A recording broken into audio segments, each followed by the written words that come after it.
Graça e paz, meus queridos irmãos. Amém. Graças a Deus pela oportunidade de nós retomarmos nossos estudos dentro do projeto Toda a Escritura, hoje vendo o capítulo 37 de Gênesis. Esse capítulo 37 ele vai marcar um ponto de inflexão na história do desenvolvimento do povo de Deus, da história da salvação.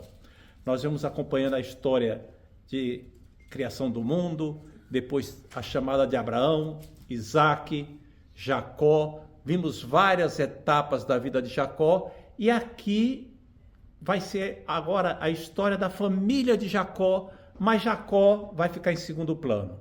Já não vamos mais falar tanto de Jacó. Vamos focalizar membros da família de Jacó, principalmente José. No capítulo 37, José, quando ele é vendido pelos irmãos para ir para o Egito. Capítulo 38, José sai de foco porque ele está indo para o Egito. Enquanto José está lá no Egito, acontece uma coisa na família de Judá. E o capítulo 38 é todo sobre a família de Judá. Quando encerra esse capítulo, essas circunstâncias da vida de Judá, coincide com agora o desenvolvimento da história de José no Egito. Então a gente vem vindo, passa por José, aí José vai para o Egito, enquanto isso Judá vai desenvolvendo aqui, depois as duas histórias se encontram de novo a partir do capítulo 39 até o final de Gênesis. Então vejamos capítulo 37 de Gênesis, a partir do versículo 1 até o versículo 4. Diz assim: habitou Jacó na terra das peregrinações de seu pai, na terra de Canaã. Essa é a história de Jacó. Tendo José 17 anos, apacentava os rebanhos de seus irmãos. Sendo ainda jovem, acompanhava os filhos de Bila e os filhos de Zilpa, mulheres de seu pai, e trazia más notícia deles a seu pai. Ora, Israel amava mais a José do que a todos os seus filhos, porque era o filho da sua velhice, e fez-lhe uma túnica talar de mangas compridas. Vendo, pois, seus irmãos que o pai o amava mais do que a todos os outros filhos, odiaram-no e já não lhe podiam falar pacificamente. Então aqui nós temos o início da história do que é que está acontecendo, não é? E fala de uma coisa muito anormal, a preferência tremenda de Jacó por José, uma coisa que era tão ostensiva, tão clara, tão assim assintosa, que fazia com que os outros filhos ficassem com raiva, a ponto de odiarem o irmão. E é interessante a gente parar para ver algumas coisas aqui. Primeiro que diz no versículo 2 que ele acompanhava os filhos de Bila e Zilpa e trazia má notícia deles a seus pais. Note que aqui são citados os filhos dessas duas mulheres, que eram Dan, Naftali, Gad e Asser. Mas não está citando aqui os filhos de Lia. Lia não é citada aqui. Por quê? Porque talvez José estivesse ajudando com os rebanhos dos filhos aqui, dessas duas mulheres, e os filhos de Lia tivessem ido com uma parte do rebanho lá para mais distante, onde José vai encontrá-los. Note que quando a Bíblia vai falar do que aconteceu depois, lá mais distante, lá em Siquém, já vai falar apenas o nome de filhos de Lia. Então, ao que parece, aqui estavam os filhos de Zilpa e os filhos de Lia é que estavam mais distantes. E esses é que tiveram maior manifestação de ódio contra José, que é Ruben e Judá, que são os únicos citados e eram filhos de Lia. E aqui mostra claramente que José era aborrecido pelos seus irmãos. O que é que acontecia para os irmãos terem tanta raiva dele? O texto diz 3 coisas. Primeiro é que ele era fofoqueiro. Fofoqueiro. Ficava contando os malfeitos dos irmãos para o pai. Isso mostra que ele tinha um acesso todo especial ao pai. E o pai achava aquilo natural, tolerava aquilo ali, sem perceber que isso estava estragando o caráter do menino. Um outro motivo é que os irmãos odiavam era o favoritismo do pai por ele. E o terceiro motivo, vai ser visto mais adiante, os sonhos que José contou, que tinham claramente uma implicação que mostrava José como sendo superior aos irmãos. Então você junta tudo isso daí, fofoqueiro, preferência do pai, ele se achando superior, dizendo que tinha sonho sobre isso, e o pior, sonho repetido 2 vezes, que é o número de confirmação, mostrava então que ele era o maioral e os irmãos tinham raiva deles. No versículo 3 diz que Jacó mandou fazer para ele uma túnica talar de manga comprida. O que era uma túnica? A túnica era uma sobre-roupa que se vestia por cima da roupa principal da pessoa. Se via para abrigar do frio, principalmente. A pessoa tinha roupa de baixo, roupa íntima, por cima daquilo ali tinha uma roupa comum. E por cima dessa roupa comum colocava uma túnica. Normalmente a túnica era aberta aqui, tinha o buraco do pescoço, as mangas eram curtas até aqui e a túnica vinha até mais ou menos a altura do joelho, para não atrapalhar quando a pessoa estivesse trabalhando, porque uma túnica muito comprida iria embaralhar nas pernas quando a pessoa estivesse trabalhando. Então a túnica era curta. Mas aqui Jacó mandou fazer uma túnica talar de mangas compridas. É interessante que a palavra que é empregada para descrever essa túnica, não se tem certeza do que é que essa palavra significa, porque ela só aparece uma vez na Bíblia. É a única vez que essa palavra aparece na Bíblia. Então é do hebraico muito antigo, séculos e séculos antes de Cristo, tem-se apenas uma estimativa do que significa. A tradução antiga, mais antiga da Bíblia, do hebraico para outro idioma, é a tradução da Septuaginta, dos 70, que traduz como sendo uma túnica de várias cores, uma túnica colorida. E de fato existe no templo lá no Egito uma gravura que mostra pessoas semitas, como judeus, vindo para o Egito vestindo roupas compridas, túnicas compridas, de mangas compridas, toda colorida. E por causa dessa dúvida de qual é a melhor tradução, as traduções às vezes variam. Talvez a sua tradução tenha aí túnica de manga comprida, túnica longa, túnica de várias cores, porque não se tem o sentido exato do que é que significa. O certo é uma coisa, era uma roupa muito cara, era uma roupa de luxo. Como é que a gente sabe disso? Antigamente, roupa não era tão barato quanto hoje em dia. Só de uns 200, 300 anos para cá, é que roupa passou a ser barata, porque passaram a ser fabricadas por máquinas. Antes era tudo manual. E aí as pessoas tinham que juntar bastante dinheiro para comprar qualquer roupa. Para comprar qualquer roupa tinha que comprar qualquer dinheiro. Para tingir uma roupa era caríssimo. Não se tingia a roupa. Roupa era tudo aquela cor meio caque, a cor do algodão já envelhecido, ou do linho já envelhecido, porque não tinha dinheiro para ficar gastando com isso, era muito caro. Qualquer recurso para tingir. E aí Jacó manda fazer uma túnica dessa para ele, para o filho. Toda vistosa, toda bonita. Como é que a gente pode entender isso trazendo para os nossos dias?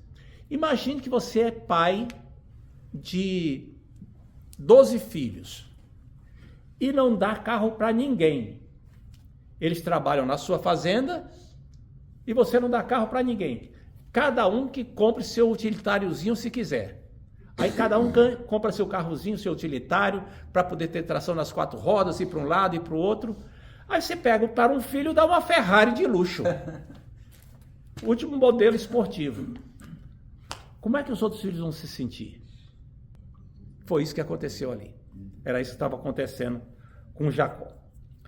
Aí no versículo 4, diz que vendo seus irmãos que o pai o amava mais, odiaram-no e já não podiam falar com ele pacificamente. Ou seja, é o problema do favoritismo no lar. Nós já vimos isso antes, não já? Já vimos isso antes, na vida de Abraão. Já vimos isso antes, na vida de Isaac. E estamos vendo de novo na vida de Jacó. Ou seja, o vício do problema vai passando de pai para filho. Porque os filhos tendem a copiar as atitudes dos pais, sejam boas ou não tão boas assim. Quando um pai nota que ele está com uma conduta que precisa ser corrigida, ele tem que corrigir e advertir os filhos. Falar para o filho, olha, eu fazia assim, mas era errado. Não façam assim quando vocês tiverem seus filhos. Mas Jacó não fez isso, Isaac não fez isso. E a gente está vendo o que está acontecendo agora com José. A tal ponto que os outros filhos, aqui a expressão não podiam falar pacificamente, trazendo para a nossa realidade, significa o seguinte: nem sequer o cumprimentavam. Nem sequer o cumprimentavam. Tem um pastor que trabalhou com o pastor Luiz Saião no projeto Rota 66, o pastor Alberto, e ele fica comentando isso aqui, ele diz assim: eu fico imaginando como era o café da manhã na casa de Jacó. O clima, quando alguém aparecia lá, todo mundo se olhando, conversando tal, o José aparecia, todo mundo se calava, olhava com cara feia para ele, ninguém falava mais. Problema do favoritismo no lar. A partir do versículo 5, José vai descrever os sonhos que ele teve quando ele está lá com os irmãos. O que é que ele descreve? Ele fala que teve 2 sonhos. Ele está dizendo assim: eu tive um sonho muito interessante. Eu sonhei que a gente estava no campo e cada um pegava lá o trigo, cortava o trigo, amarrava em feixe, porque o trigo parece um capim, né? Aí você pega aquilo ali, amarra, porque é para poder levar para o lugar onde vai ser feito a debulha, né, do trigo. E estava lá o feixe de trigo, aí de repente o feixe de todo mundo se levantava e começava a se inclinar para o feixe de José. Aí o José diz assim, o pessoal diz: você está maluco? Você está pensando que é o quê? Aí passa um tempo, ele vai e diz assim: eu tive outro sonho. Eu sonhei que a gente estava no campo lá, uma fogueira depois do jantar e tal, e aí o sol, a lua e as estrelas vinham e se prostravam diante de mim. Agora não era nem mais o trigo, não era nem mais o feixe, era ele mesmo recebendo a homenagem do sol e da lua. O pai dele, o Jacó, disse: você tá maluco? Guri, deixa de ser besta. Quem você pensa que é? Está pensando que seu pai e sua mãe vão agora se inclinar diante de você? A mãe aqui, naturalmente, não é Raquel. Raquel já tinha morrido, não é? Está falando da substituta no lar, que é Lia, a esposa legítima de Jacó. E aí, você pensa assim: como é que esse garoto fica falando essas coisas? Quando Jacó ouviu isso, você nota 2 coisas. Primeiro, que esse sonho é um tipo de antecipação do que estava acontecendo, do que ia acontecer no futuro, quando José, de fato, iria ficar lá sendo homenageado pelo pai e pelos irmãos, e pela Lia também, por todo mundo, toda a descendência de Jacó. Mas note que no versículo 11, diz que Jacó, no entanto, considerava consigo mesmo esse caso. Jacó ficou pensando: o que será que isso significa?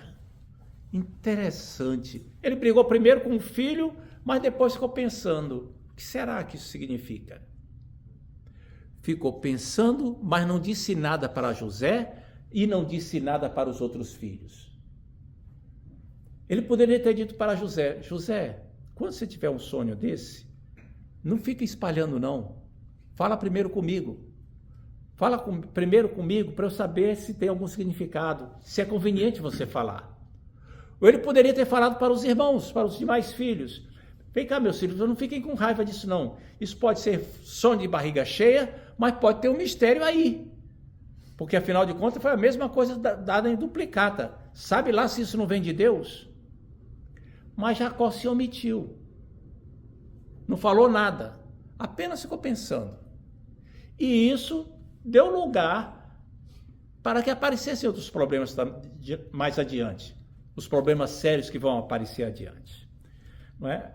Muito bem. Chega no versículo 12, a 14 tem escrito assim: E como foram os irmãos apacentar o rebanho do pai em Siquém? Perguntou Israel a José: Não apacentam teus irmãos o rebanho em Siquém? Vem, enviar-te-ei a eles. Respondeu-lhe José: Eis-me aqui.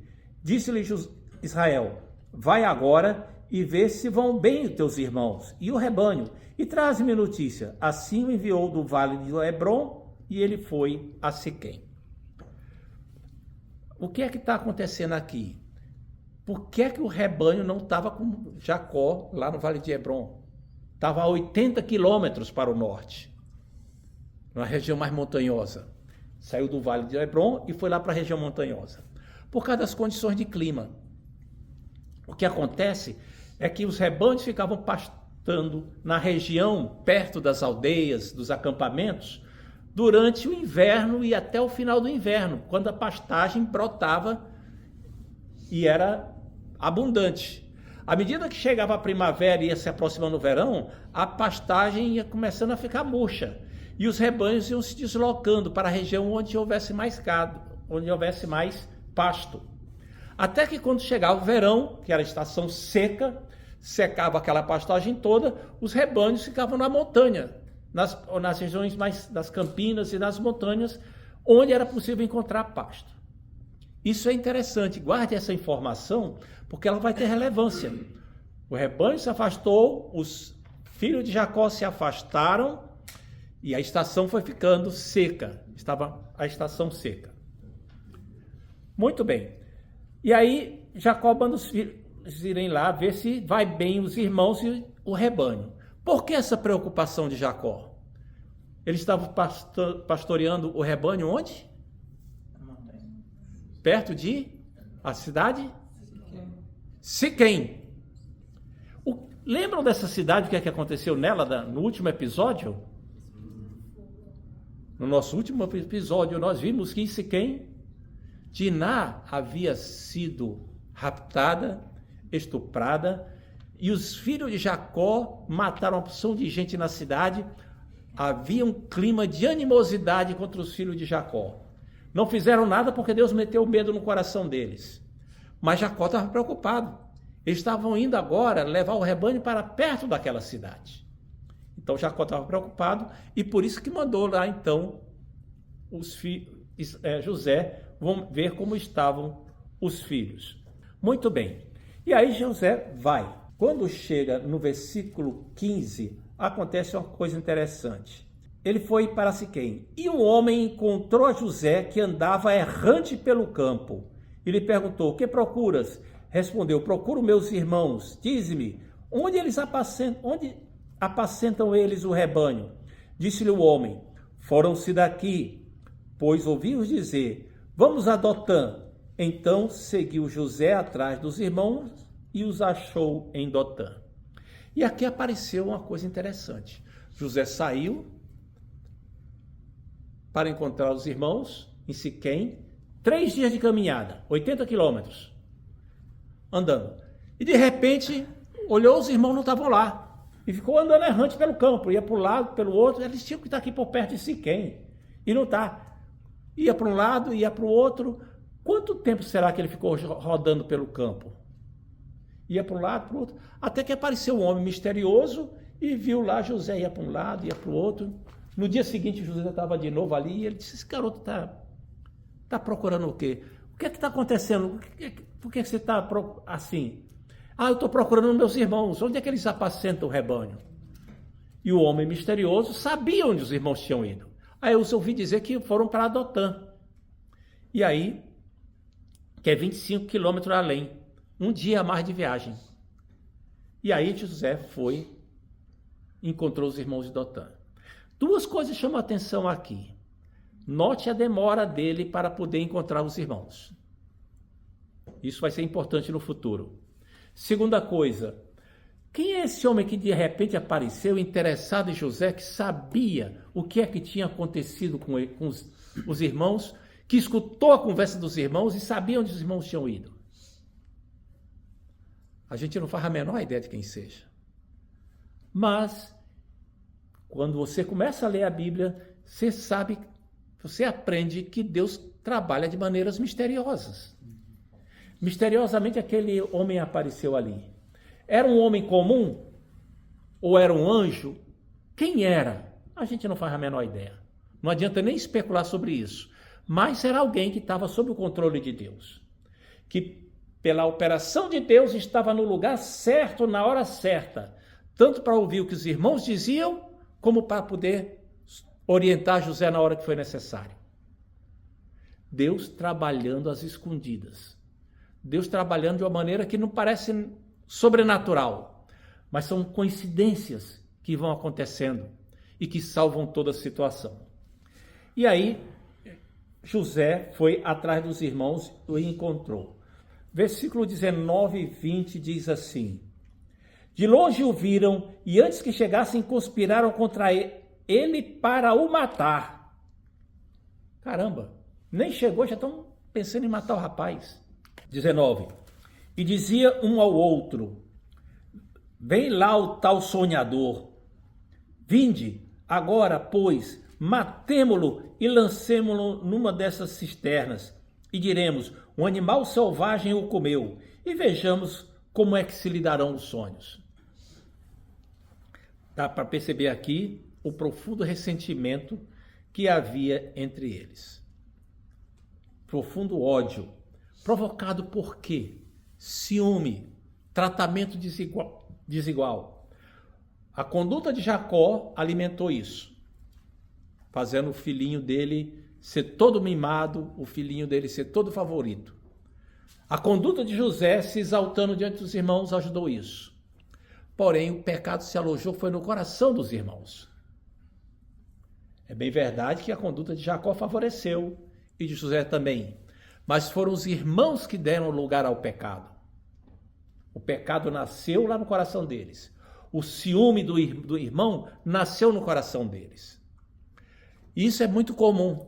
A gente se sente injustiçado, a gente se sente tratado de uma maneira diferente e começa a sentir ciúme. E o ressentimento vai crescendo. E às vezes se transforma em ódio. E as pessoas até matam por isso. Não foi a primeira vez que aconteceu na história e nem foi a última. E a literatura está cheia de exemplos disso.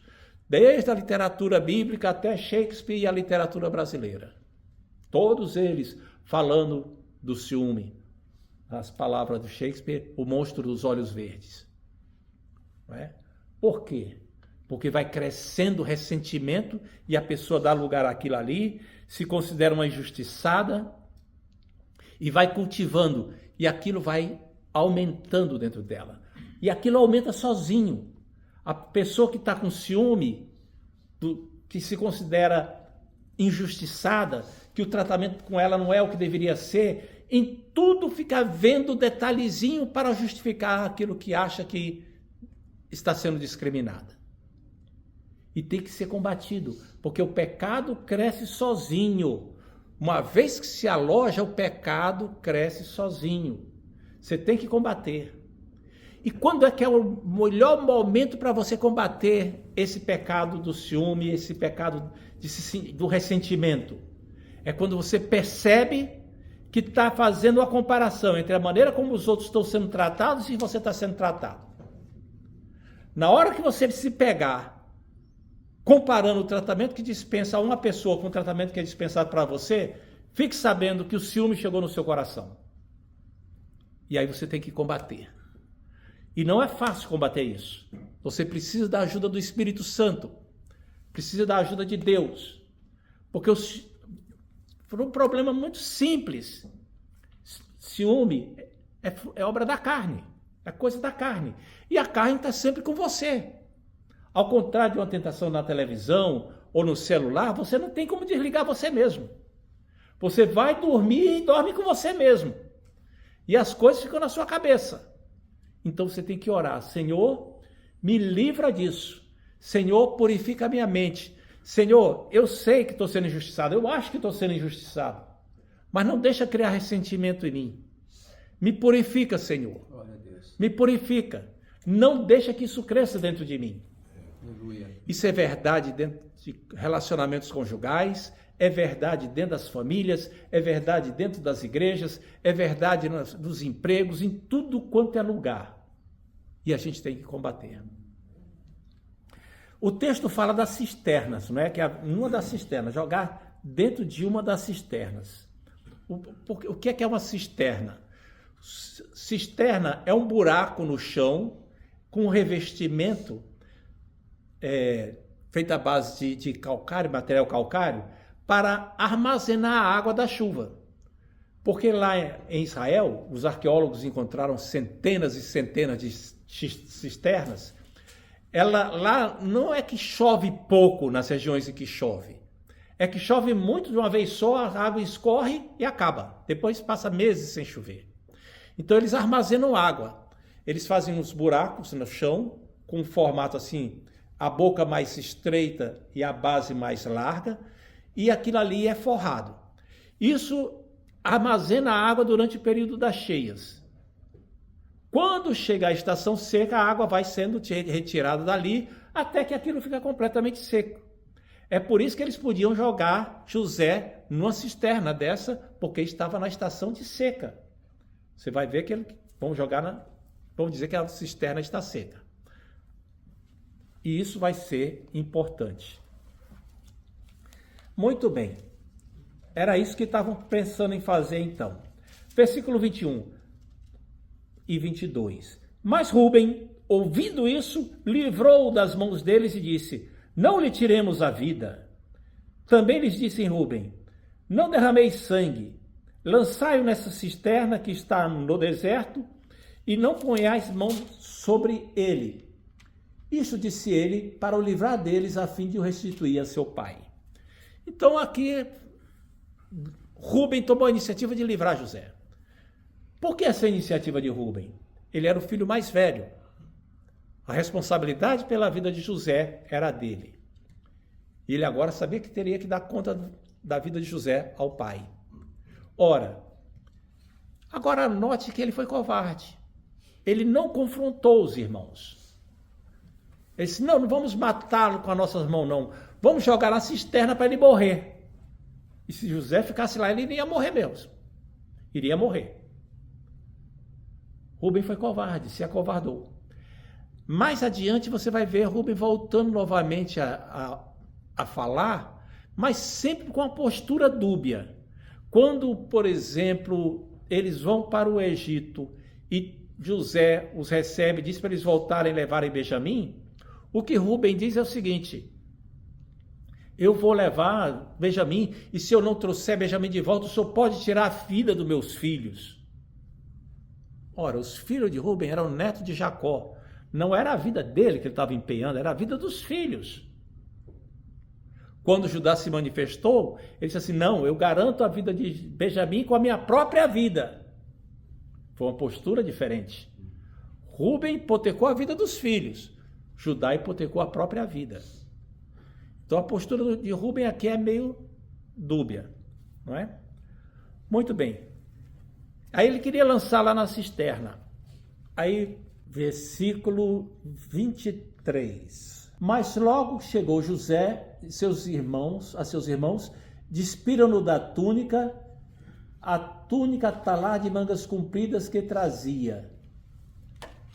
E, tomando-o, lançaram-no na cisterna vazia, sem água. Por que estava vazia, sem água? Porque era a estação seca. E José está lá, gritando. Lá mais adiante, em Gênesis, vai dizer que ele ficava gritando lá: me tirem daqui, não façam isso comigo, por que vocês estão fazendo isso? Gritando, tiraram da túnica, colocaram lá dentro da cisterna. Versículo 25. Ora, sentando-se para comer pão, olharam e viram que uma caravana de ismaelitas vinha de Gileade. Seus camelos traziam aromatas, bálsamo e mirra, que levavam para o Egito. Então disse Judá a seus irmãos: de que nos aproveita matar nosso irmão e esconder-lhe o sangue? Vinde, vendamo-los aos ismaelitas, não ponhamos a mão sobre ele, pois é nosso irmão e nossa carne. E seus irmãos concordaram. Aqui tem alguma coisa que é interessante, não é? A primeira coisa que chama a atenção é que o José está gritando lá dentro da cisterna, e os irmãos estão fazendo o quê? comendo.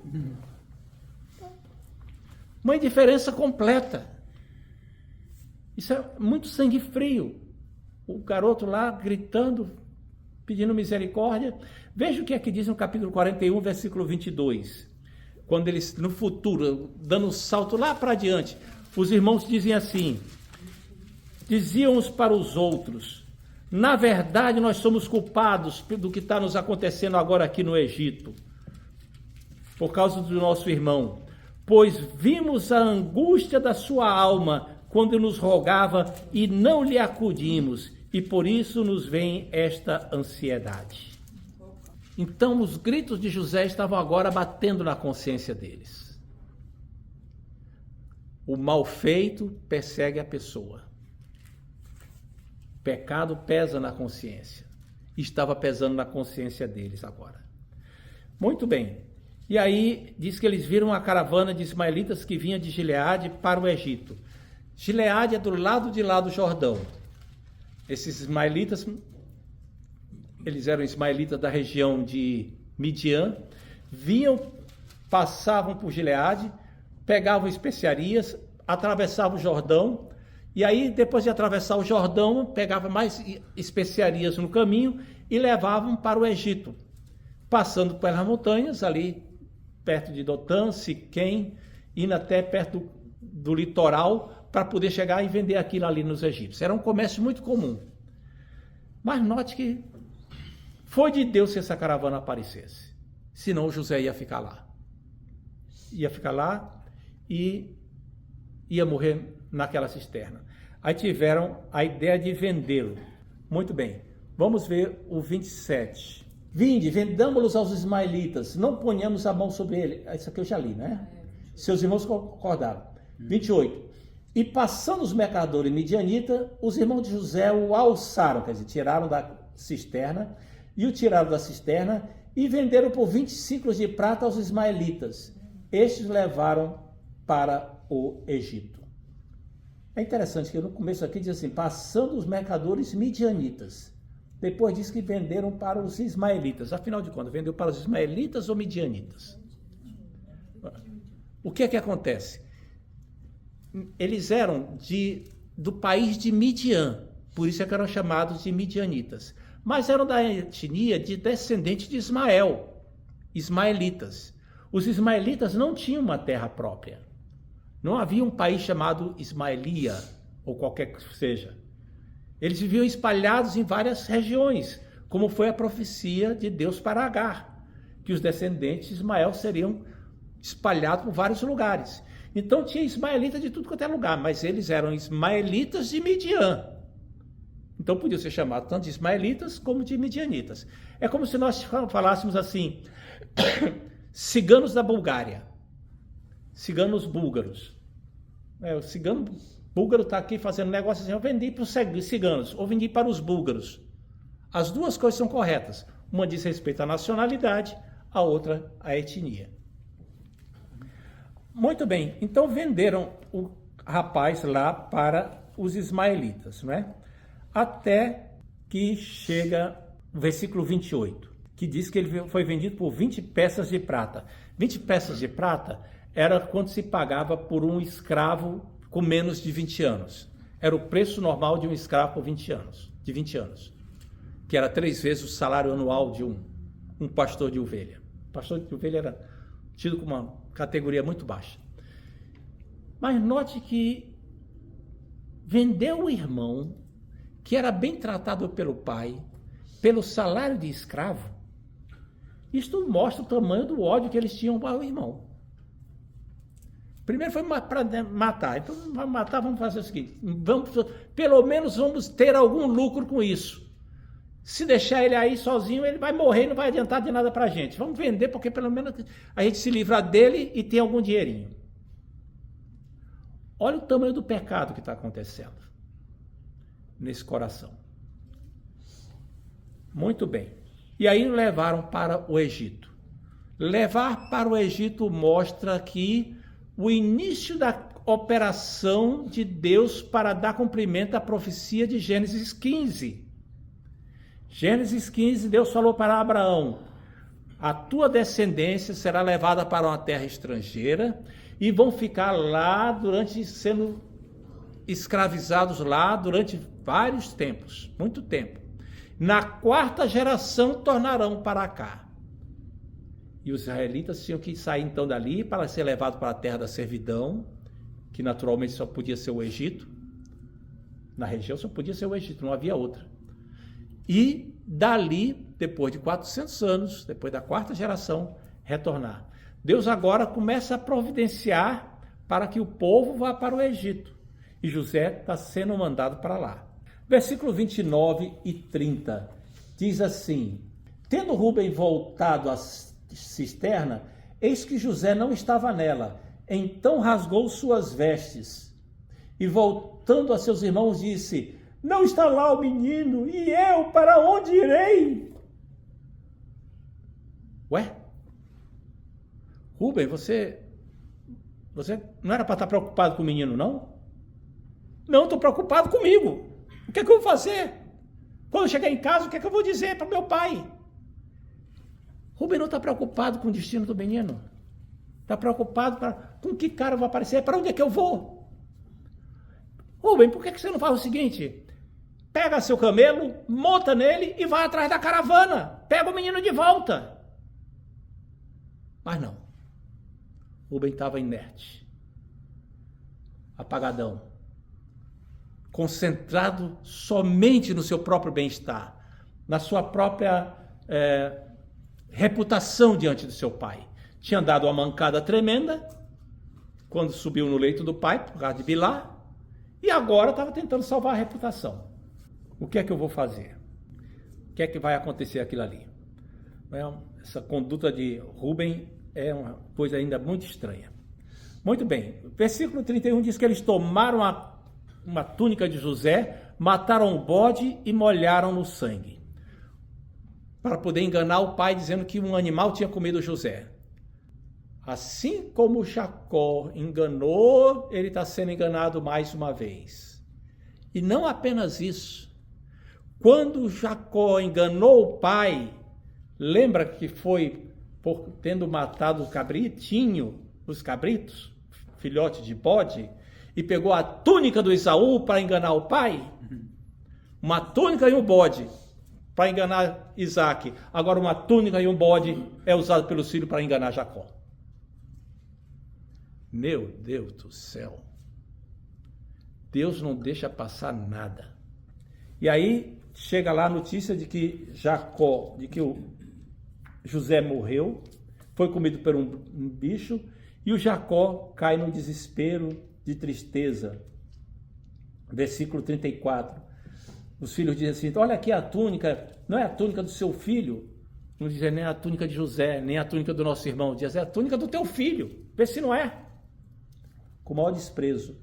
Versículo 33 diz assim: ele reconheceu a túnica e disse: é a túnica do meu filho, o animal selvagem terá comido.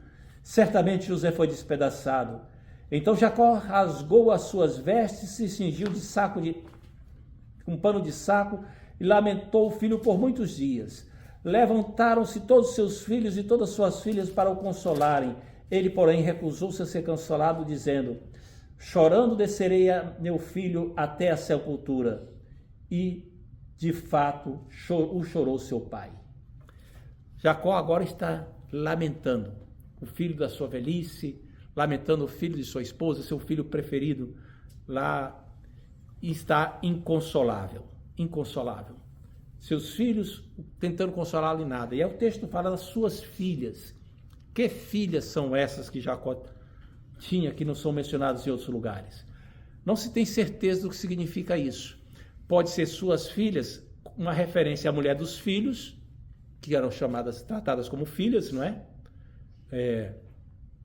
Portanto, suas noras, ou talvez fossem filhas mesmo, que não tem os nomes na Bíblia, só tem o nome de Diná. O fato é que Jacó não aceitou ser consolado e disse: chorando descerei a meu filho até a sepultura, ou seja, vou ficar de luto até que eu vá encontrar meu filho na vida do além. Então, note que assim, eu quero ficar de luto, eu não vou largar o luto nunca, eu quero ficar de luto para sempre, até morrer, até encontrar meu filho. Uma obstinação, uma tristeza profunda, uma depressão muito amarga, mas também mostrando a expectativa de encontrar o filho na vida futura, encontrar o filho no porvir. E aí o versículo seguinte é o versículo 36, que diz que José, entre mentes, os midianitas venderam José no Egito a Potifar, oficial de Faraó, comandante da guarda. Algumas traduções falam eunuco de Faraó. Eunuco tem tanto sentido técnico quanto sentido genérico. O sentido técnico é alguém que foi emasculado, cujos órgãos genitais foram alterados de tal maneira que não pudesse ter relações sexuais. E o sentido genérico era qualquer oficial a serviço do rei podia ser chamado de eunuco. A serviço do faraó era chamado de eunuco. Tanto é que o nosso eunuco aqui no caso era casado, tinha esposa e tudo mais. E José vai para o Egito. E lá a história vai se desenvolver. Mas enquanto a história dele está se desenvolvendo lá, no capítulo 38 começa a história de Judá. Vamos fazer uma pausa aqui, antes de continuar no capítulo 38, que vamos continuar só na próxima semana, mas vamos pensar em algumas aplicações práticas para a vida cristã. Algumas aplicações desse texto para a vida cristã. A primeira delas é que a poligamia sempre traz problema. Muita gente é defensor da poligamia, fala que se houvesse poligamia não haveria tantos problemas de ciúme, etc, etc. Pelo contrário, sempre que se fala em poligamia, a poligamia é uma fonte de problemas, rivalidades, ciúmes, injustiça, desamor.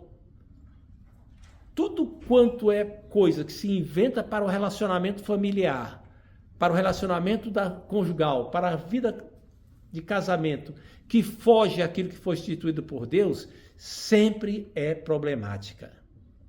Se for tudo certinho dentro do que foi planejado por Deus, não tem a essência do problema em si mesmo. Aparecem problemas porque nós somos problemáticos. Mas quando foge àquilo que Deus diz, casamento aberto, poligamia, relacionamentos marital antes do casamento, tudo isso é problemático. Pornografia, adultério, seja lá o que for.